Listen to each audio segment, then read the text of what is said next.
Hi,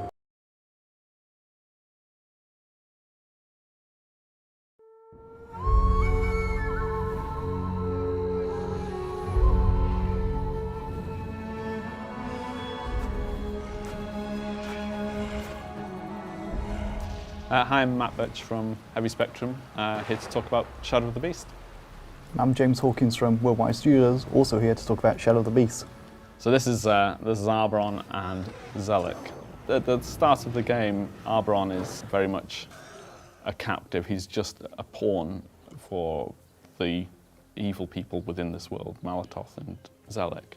And it's represented very literally with him being an animal on a leash. You've got quite a lot of moves in your arsenal. You've got the basic attack moves that if you get the timing just right, you can get these perfect strikes. But also, you're able to do counters, and block is incredibly powerful. A hint to anybody who wants to play the game and do really well at it, use block.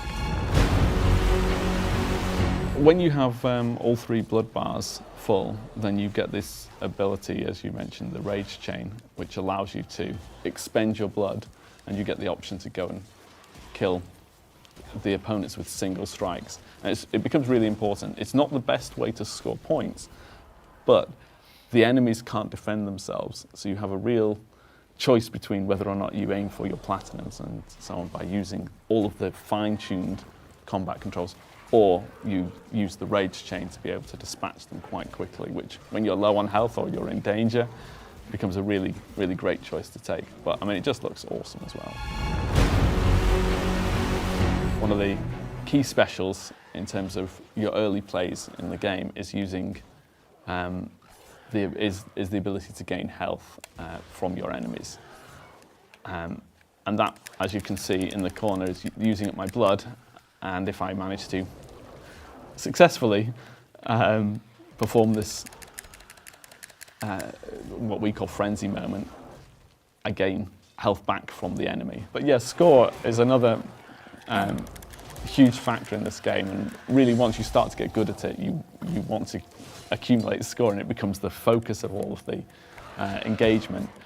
It allows you to buy things in our Wisdom of Shadows, which is an area which has got lots of upgrades for Beast and lots of special features and extras.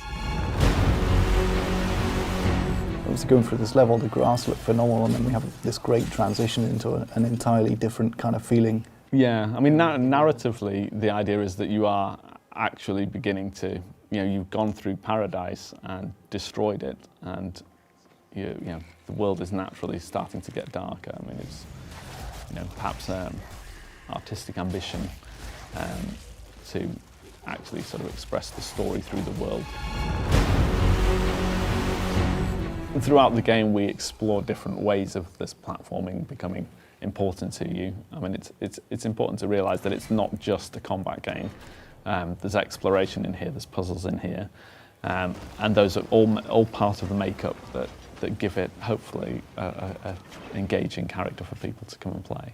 You've probably noticed it's been reasonably two-dimensional up to this stage. Well, we've been moving like left and right, and now we've moved like up and down, so I'm guessing now we're going to move, well, I know we're going to move in and out, so let's jump in the teleport.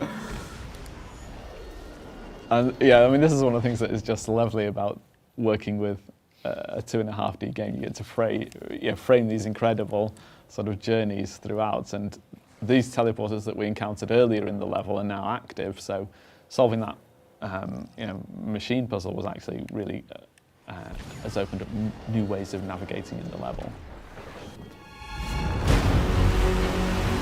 One of the things we haven't shown yet is the smart bomb, basically. I think we should show the smart bomb here. Okay. It gets us out of the fight, but basically, well, when we're surrounded anyway, the smart bomb is good. So I will now use one. There we go.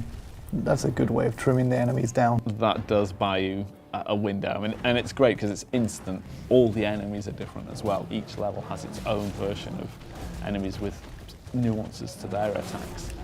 So, I guess it's kind of like playing a one-on-one beat-em-up. You've got to learn the nuances of every enemy to really be able to master them. I think we should probably stop there before we reveal too much. yeah, I think let's leave it here today. There's loads for people to find if they pick up the game, as we hope they will. If you didn't play the original game, you're at no disadvantage at all, because it's a totally new game in its own right. Yeah, like I said, we really hope you'll give it a go.